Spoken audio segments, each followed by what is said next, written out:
Le Conseil général affiche des résultats qui sont intéressants pour plusieurs raisons, mais en même temps qui laissent à penser qu'on traite la façon de gérer ce département de manière purement financière. On génère des excédents, mais on ne participe pas outre mesure au développement du territoire. Alors bien entendu, les phénomènes de la crise existent et se poursuivent durablement en Guadeloupe. Le phénomène du RSTA, son arrêt, et le RSA, avec de plus en plus d'attributaires, pressurise le Conseil général et le restreint dans des missions très différentes. Je voudrais quand même dire à quel point je suis un petit peu surpris de la façon dont est bâclée la présentation de ces documents ô combien importants, et en particulier du bilan qu'est le compte administratif 2012 de cette Assemblée, et qui à plusieurs égards ne montre pas un grand dynamisme de l'institution.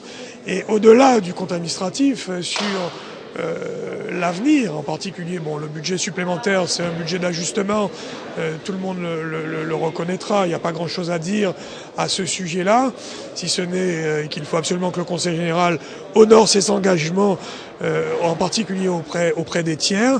Je n'ai pas vu de perspectives qui tiennent compte pour les années à venir, et très vite d'ailleurs, les diminutions des dotations de l'État auprès des collectivités, en particulier du Conseil général.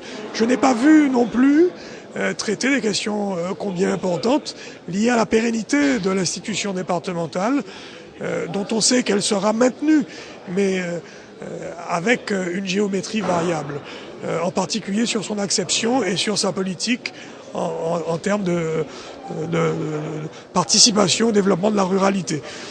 Donc un certain nombre d'éléments plus ou moins factices, qui ne traduisent en rien le dynamisme, à mon sens de plus en plus en diminution du Conseil général, au détriment des autres institutions, dans une période de crise, je le reconnais, mais là aussi, l'État qui manifeste avec de plus en plus d'agressivité sa volonté de se retirer, va sans doute mettre à mal, encore plus que cela n'est déjà, les politiques publiques et en particulier les compétences du Conseil général. Je traite ça de manière globale en termes d'équipements structurants pour un territoire comme la Guadeloupe, qui fait partie du concert des nations.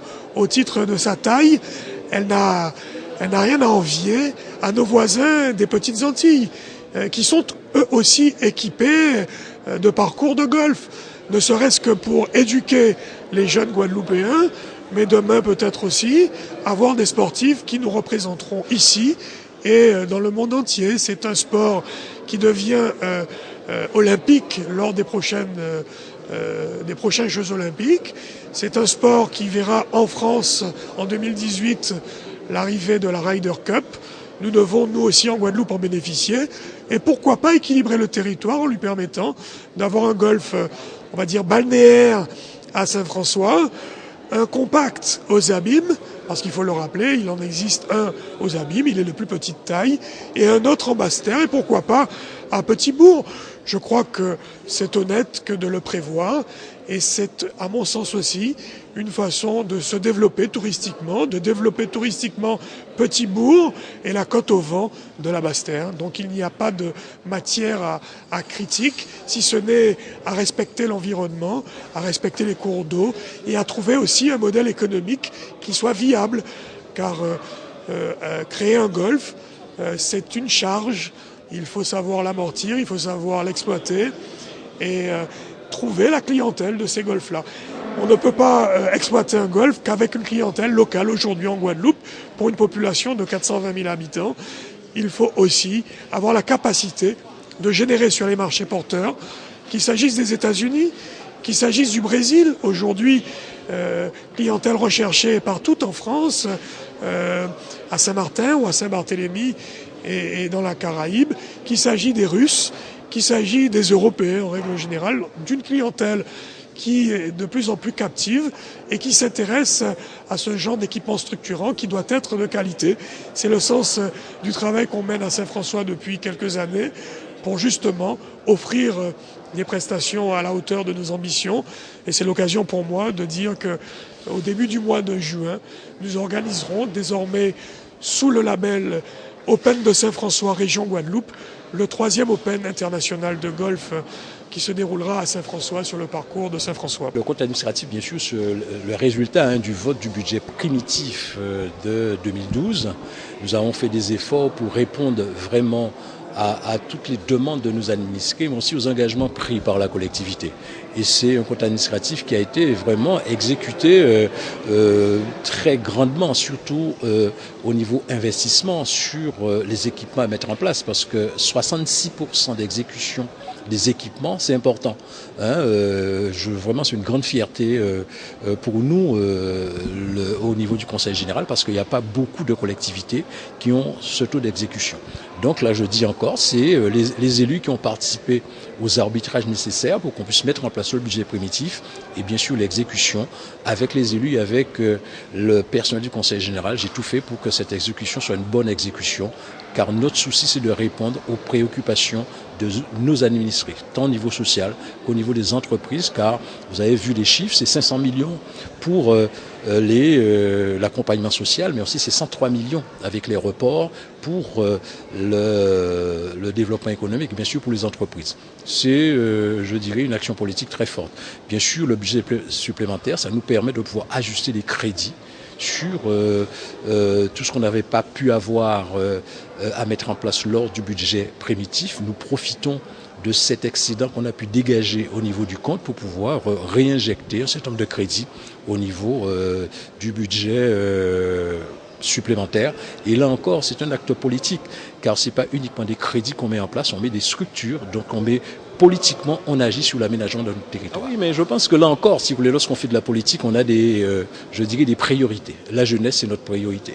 Nous sommes compétents pour mettre en place un certain nombre de structures pour l'éducation primaire, les collèges, et nous avons pu aujourd'hui mettre en place un certain nombre de collèges. Depuis que nous sommes là, c'est 4 ou 5 collèges qu'on a pu faire construire.